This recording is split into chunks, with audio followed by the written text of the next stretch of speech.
Hello and welcome back to Suspended Fanimation. I'm your host, Dennis Patholkas, and it's time for the Peripheral Season 1, Episode 7, The Doodad. Welcome, everybody. Let me take care of some business first, and we'll get down to it. If you like what you see here, like, share, and subscribe. If you're still on the fence about subscribing, take a look at the video that pops up at the very end here. YouTube takes the algorithms of all the stuff you've been watching and tries to match it as best as possible to one of the videos, my vast video library, and pops it up here just for you. And if you like what you see there, if you can, please hit that subscribe button down below there. Also, if you can, hit that like button, the share button as well. And if you feel like gambling or you just feel lucky, you can hit that bell down below, and YouTube may or may not notify you when I come on live. Best thing to do is go over to suspendedfanimation.com. Take a look at the schedule I have up there. I change it every week. Also, I have all the links to my social media there and all the links to my pages as well. Also, there's other stuff on there too, so go and take a look at it. All righty, let's get to this week's episode show. This is the penultimate episode, by the way, so we have one episode left after this for the season, and no word yet on if we got a season 2 yet or not, which I hope we do. But anyway, spoiler alert, I am going to spoil the episode. If you have not seen the episode, go and watch it. Come on back. This will be a video. You can comment down below in the comment section. Give you enough time to hit pause, whatever you need to do, all that kind of good stuff. All right. There we go. So yeah, this episode kind of solidified a lot of this world for me and also made me really like this series. And yeah, this just kind of hit on all the points there. And it wasn't a dumb episode either. That's the whole thing. I mean, we kind of got a lot of stuff, especially from Inspector Lobeer, about the world, about what's going on in the storyline, and then also some stuff that we kind of might have speculated on, but really wasn't given to you there, and kind of confirmed what was going on here. So let's start with where we left off with Connor, Burton, and Flynn, all in their peripherals in the future, and they're meeting with Inspector Lobeer, and Inspector Lobeer bringing them out to the police range, if you will, to where the peripherals get trained at. So um, Inspector Lobeer's assistant, if you will, who is an AI herself, who I'm blanking on her name all of a sudden, but she ends up taking Burton and Connor to go and test out their new bodies in an 8-floor simulation, kind of like the sim that Flynn thought she was going into to begin with. And Flynn, Wilf, and Inspector Lobeer end up talking about what's going on. And basically, Inspector Lobeer wants to question Flynn, is what's going on here. So we understand that in Inspector Lobeer's timeline, as she says, that Flynn Flynn's stub doesn't exist, really. So um, she's in a stub of a stub, is where she's at right now.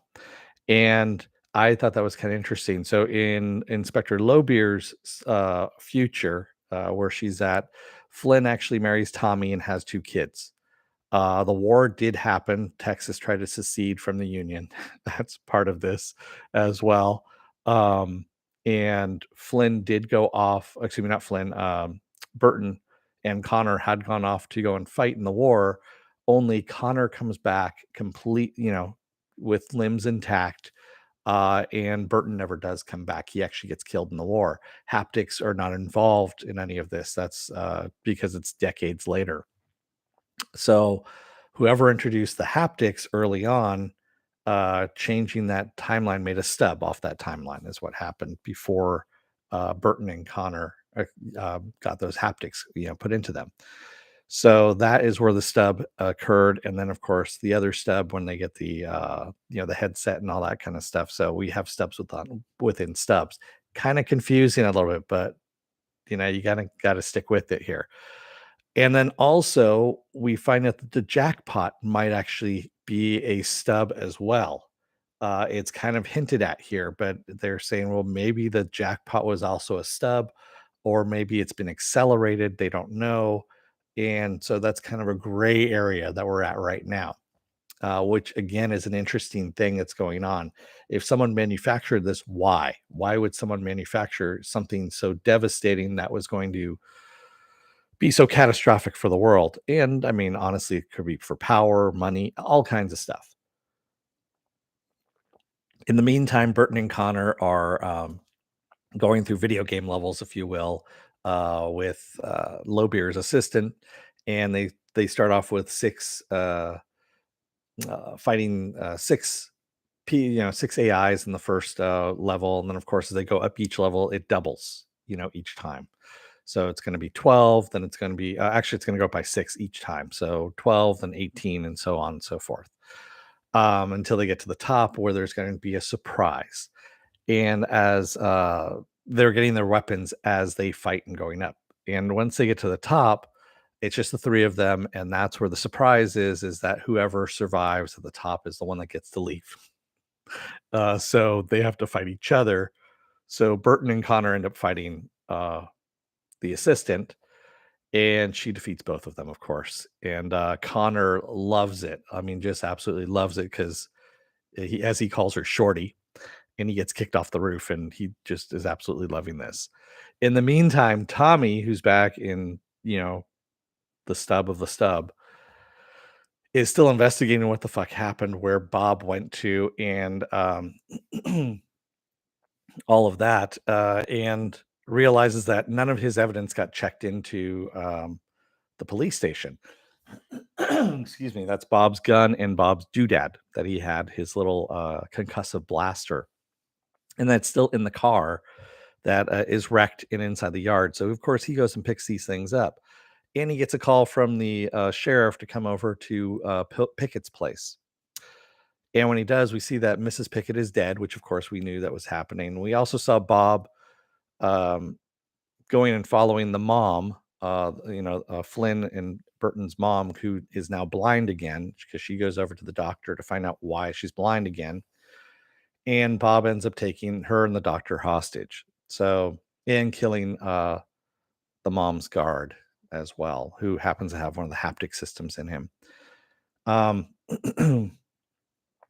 so yeah, Tommy ends up finding out that the sheriff wants Burton and Flynn there because Pickett wants them there, and that Pickett is the one that actually had Bob, and Bob killed Mrs. Pickett, and he really doesn't have a choice in any of this, is what the sheriff's basically telling him. And he's screwed. He's screwed if he goes and tries and tells the truth, because no one's going to believe him about invisible SUVs, all this kind of stuff. Because honestly, it's a fantastical kind of story. So, as he's making his decision, he's getting in the car. He's reluctantly going to go and pick up, Flynn and Burton. And in the meantime, Flynn, Burton, and Burton's crew are going to the hospital. They know damn well that they're walking into a trap, because the guy who was with Burton and Flynn's mom is using language via text that they wouldn't do, which of course is Bob using the guy's phone to text them. And long story short, they end up killing Bob.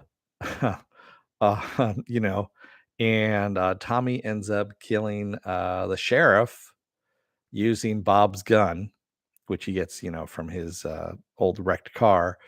And then he confronts Pickett with the doodad because he's out of bullets. And he was actually going to shoot Pickett also with Bob's gun, but ran out of bullets. He uses the doodad. And the first thing I thought of was, man, go back over to where Pickett is and put that doodad up against his head and shoot him with a second shot, because he's not dead.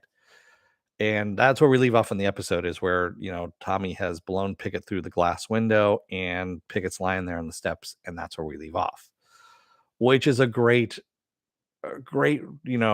story here. I mean, that we've got so far. Oh, and also in all of this, Lowbeer gets a visit from Charisse, of course, Charisse Newland.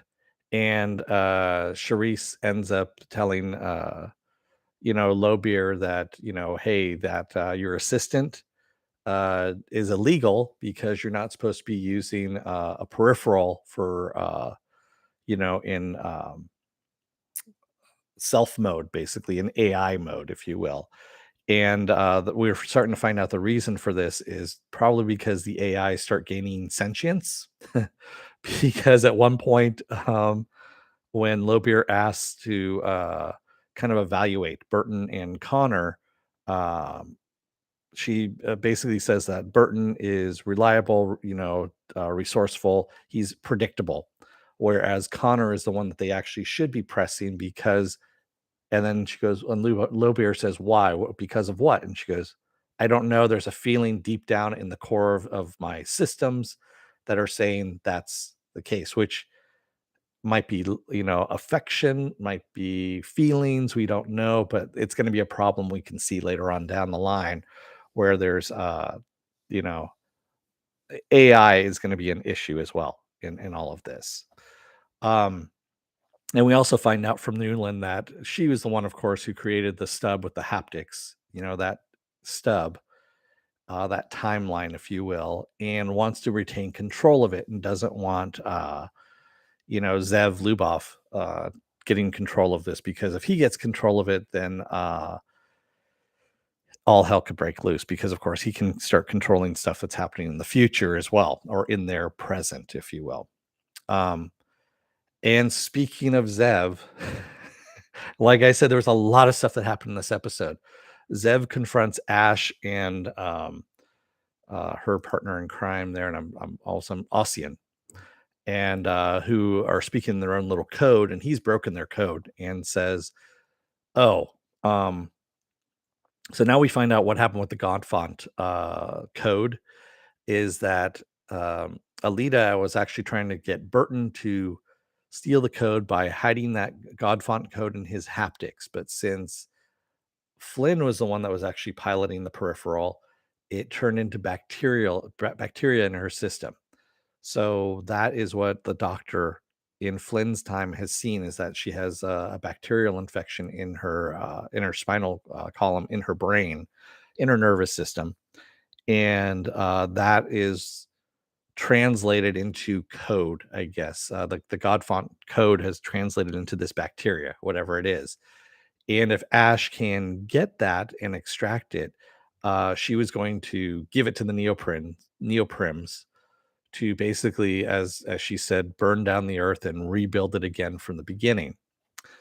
Which of course Zev is very disappointed in them about that because he wants that code to use for him and his I forget what they're called now. All of a sudden, I had written it down. Kleps. There we go. The Kleps. So that's what he is. He's a klept. Um, And so this is fairly interesting. So now we're having a race to get to the Godfont code. Who's going to control this version of the stub? Should this version of the stub be obliterated because it's not supposed to exist in this timeline? And yeah, there's just a lot of stuff going on now at this point.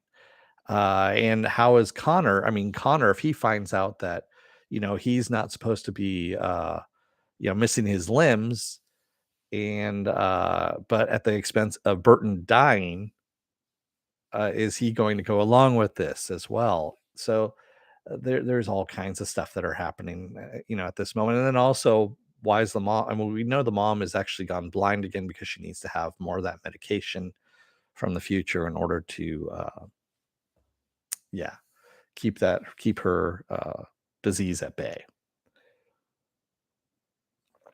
So where are we going to go from here? That's a good question. It really is. Um, if you watch the preview for next week, we see that Pickett is still alive, and of course, he's going to use Tommy. Um, somehow is what he's going to do at this point.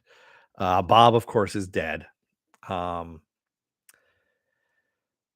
and then what is Flynn going to do with this information that Burton is supposed to have died and their timeline is not supposed to exist, really? And how do you get back from that at that point?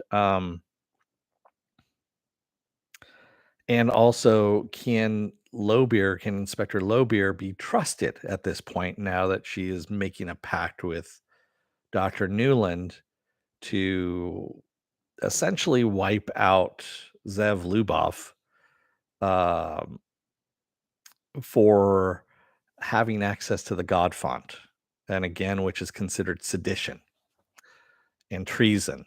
So there's a lot of stuff going on, and it's rapidly approaching to this final episode here. So yeah, there's a lot of balls in the air at the moment, as you know they would say, they being the operative they. So really, really good. Um, I like this series. I like where we're at with this series. This seems a bit more of a coherent Westworld. I have to admit.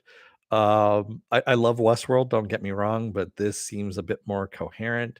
And also, even though they threw us in the deep end and we're not hand holding us throughout any of this, I'm okay with that because you start learning it as you go along. And once you get through it and learn what the terms are and things like that, you start seeing the story for what it is. And the story is actually fairly well put together. And I know the story is supposed to be different than the book. And I think actually it benefits from that, to tell you the truth. This TV series, I think, benefits better from deviating from the book. I'm just going to say this because I know I've read William Gibson's work before, and usually there's problematic stuff that throws me out of it, and this I think is a little bit better. But looking forward to next week, to the season finale next week, and we'll see where it goes from there. And hopefully we get a season 2 and 3 and all that out of this, because again, Lisa Joy and Jonathan Nolan have signed on with Amazon. This is actually their first deal with Amazon. So this is the first part of their deal, is this series. And I know they're going to have more, since I believe they're cutting ties now with HBO Max now that Westworld is done, or HBO in general. So, what else do I have going on for the rest of this week? Well, tomorrow I'm going to be off. Sunday, hopefully, will be another Sunday edition of Saturday Morning Blast Off, where I take the genre news of the week and any genre stuff you guys want to talk about. We talk about it. Monday, I'll be off. Tuesday will be another episode of Is It Worth My Time? And that's going to be Guardians of the Galaxy Holiday Special, which is on Disney Plus right now. Wednesday, I'll be off. Thursday, yeah, Wednesday and Thursday, I'll be off. Actually, let me check real quick on the calendar. So if you go over to suspendedfanimation.com, you can see what future stuff there is that's coming up here. I take that back. So the 30th is going to be Wednesday. I am not going to be off on Wednesday. Wednesday will be Willow. That's right. Willow starts on Disney Plus. So I'll be doing that. And Thursday I'll be off. And then Friday will be the season finale of the Peripheral. That's where we roll all the way back around again. So take a look at this schedule that's going to pop up, next week, Monday, somewhere around there, Monday, Tuesday. But yeah. So with that said, thank you everybody who joined me today. I see there's people up there. I see numbers like right above here on my screen. You don't see it, but I get to. Thank you to everybody who joined me today, and thank you if you made it this far through the video. If you like what you see here, take a look at the video. I should say, if you like what you see here, please subscribe. And if you're still on the fence about subscribing, take a look at the video that pops up at the very end here. YouTube takes the algorithms, all the stuff you've been watching, and tries to match it as best as possible to one of the videos in my vast video library, and pops it up here just for you. And if you like what you see there, please hit that subscribe button down below there. And if you can, hit that like button and the share button as well. And if you want to know when I'm going to be on live again next, go over to suspendedfanimation.com. Take a look at the schedule I have up there. I change it out every week. Also, I have all the links to my social media there and all the links to my pages as well. All right. Thank you, everyone. I will see you again on Sunday. Until then, don't let the door hit your ass on the way out. Otherwise, you may realize the reality that you're living in is just a stub of a stub and shouldn't exist. And yeah, it's going to go all bad from there. Thanks, everybody. I will see you again on Sunday. Stay safe, be well, take care, wear those masks, get those vaccine shots, get the boosters as well. They don't work without the boosters.